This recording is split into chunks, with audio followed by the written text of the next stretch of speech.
Okay, is this a green flag?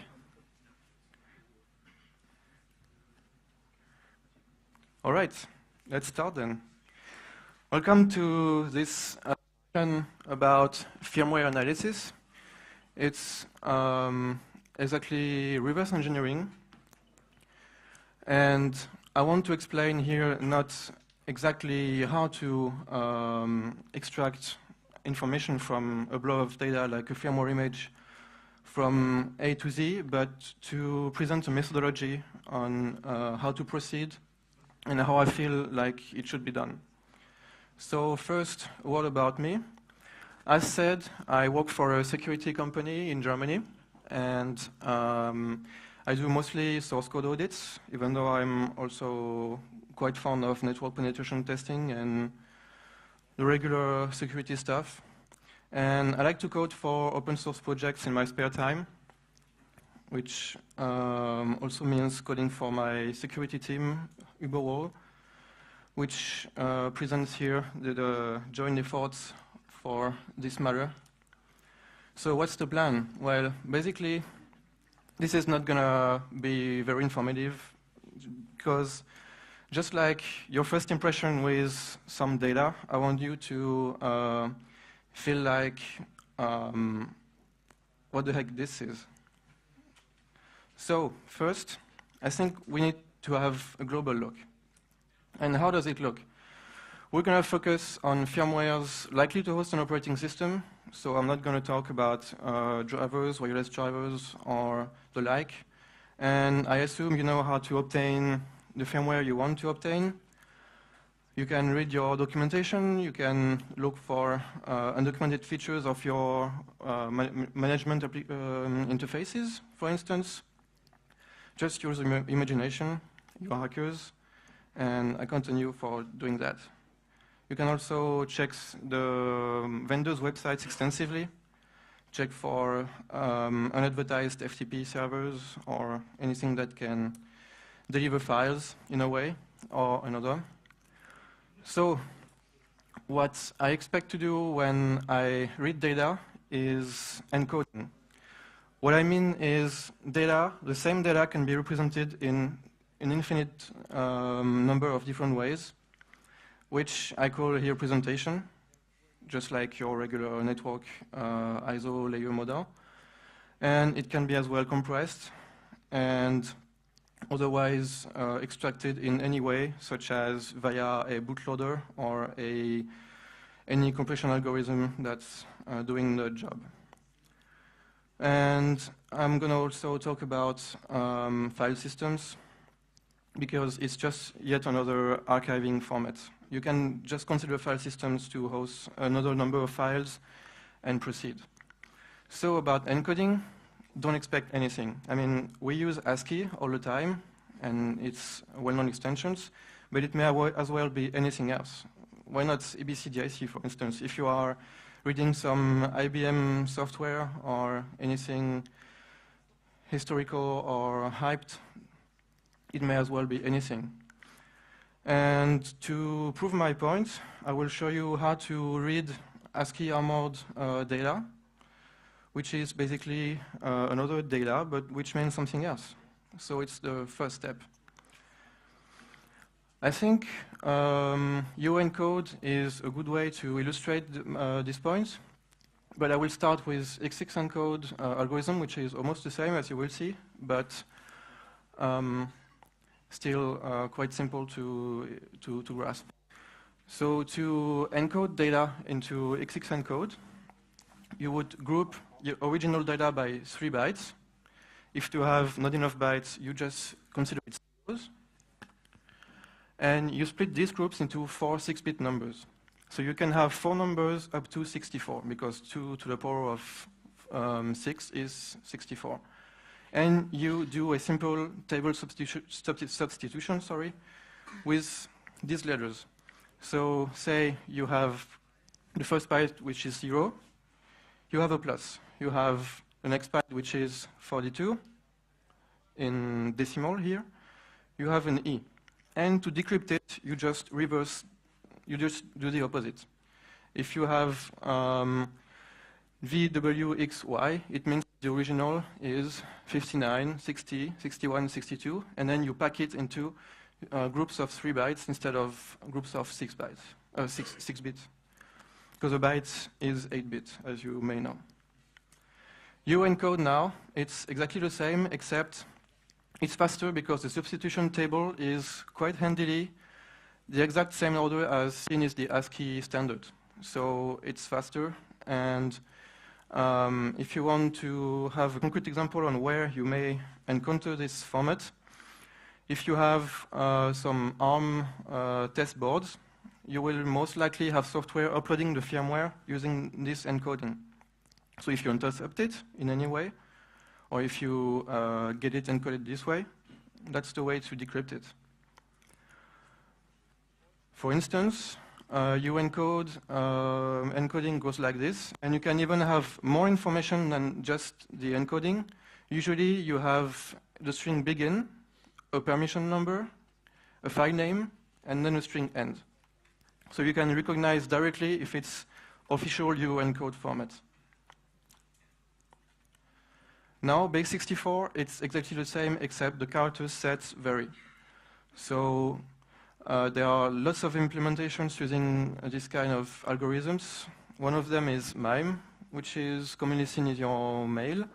BNegs, which was used a lot of time with the Mac. Every time you have a SSL certificate using the PEM format, it's going to be base64. And even your encrypted communications using PGP are using the same algorithms. It's just appending an additional CRC for checksum, for additional check. The output is just the same. So the point is, we have here a pattern. So if you get data, and you see that there's just a restricted set of characters which is used, you can expect that there is some kind of ASCII armoring in a way, or a similar way to encode the data. Just like SOAP does when communicating to web servers, it cannot input any arbitrary ASCII character inside the headers, because if you input like a new line character, it will be another header. So they encode everything this way. This is an example with BNegs. It looks very cryptic, like this, but it's actually just the same algorithm. And we can see fairly easily that it's just readable characters. So the trick is to look for patterns and to identify patterns. Now, something similar but more close to the machine is the Intel X format. If you program microcontrollers or happen to intercept a communication between a microcontroller and the hardware which is going to flash it, it's likely going to be using formats like this one. So it's a series of lines which all start with a colon over there. Then there's the number of bytes in this packet, which can be up to, this is 2 bytes, so that's 64K. The address it's going to load on, 32 bits. The type of packet, the data, because it can be commands or actual data, so you have to check everything before, and then a checksum. So this time, just like with PGP, we happen to find a checksum, which is an interesting challenge as well, because say if you analyze the data as it flows and consider every point to be a potential starting point for a checksum estimation, if you find at one stage the exact state of your current checksum somewhere in the flow, you can determine with a fair degree of relevance that it's a checksum, and so you can you can separate different fields through the checksum. It's the best example for redundancy inside a data transfer, which is exactly what we are looking for. So X commands just look like this.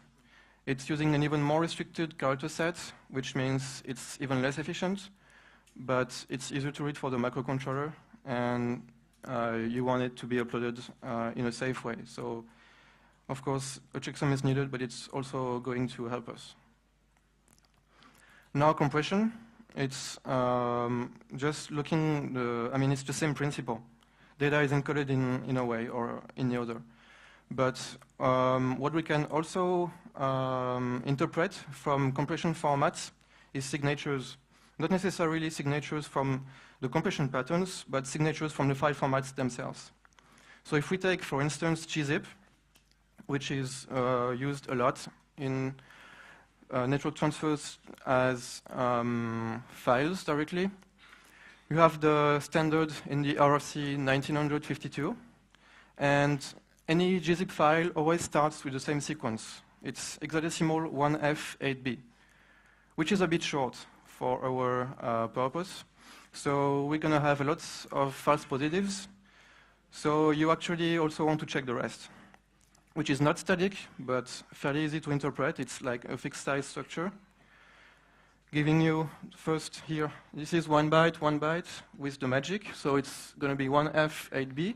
The compression method, some flags for what's present or not next, a timestamp, the OS that generated the architecture, the file, sorry, and some extra flags. Maybe I can add a few comments on this. After this header, you may have a file name and a command, which may as well include interesting information for us. And I will illustrate this later with a small demo. Now, bootloaders. It's just another potential way for uncompressing data. On x86, you will recognize a bootloader with magic too. It's just 2 bytes as well. But it typically starts with instructions to jump and to initialize stack. So you can also expect the data to include a given set of instructions, and so to identify it really easily. But we'll talk more about assembly later. Unpackers. I just mentioned the bootloader, which is a potential unpacker, of course. But you can also have unpackers in otherwise executable code. And as with gzip, just look for known algorithms, signatures, magic, and potentially play with checksums. File systems, just like gzip, which can have many members, file systems can be considered to be an archive. And as such, we can analyze FAT images just like if they were archive formats, just like with X2 and any different file system format available. FAT first. It's very poorly documented, unfortunately, because it was developed by one company, bought by Microsoft, not documented for a while, implemented by lots of different vendors. But through the different implementation errors that occurred throughout the time, lots and lots of magic was found inside the file system images. So you can almost always see something like MS-WIN4.1 or FAT, FAT12, FAT16, which are sometimes used to identify the FAT format we're actually talking to, which is not the correct way to identify it. And we have even more magic. Again, the same magic as the bootloaders. Some random magic for file structures. And we have even more redundancy than before, because the long file names are actually duplicate of the short ones. So if you see the same file names written twice all the time in short sequences, there's a good chance it's going to be a FAT file. CPIO for the Unix world, and more precisely Linux, is both an archive format and a file system. And it's actually to be a very efficient format for RAM disk images. It can be seen in 3 different ways: ASCII mode with the magic 070707, or in either big endian or little endian.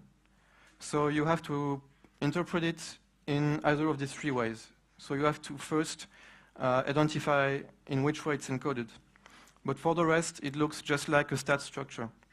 So you're going to see an ID number, permissions, modification time, file name length,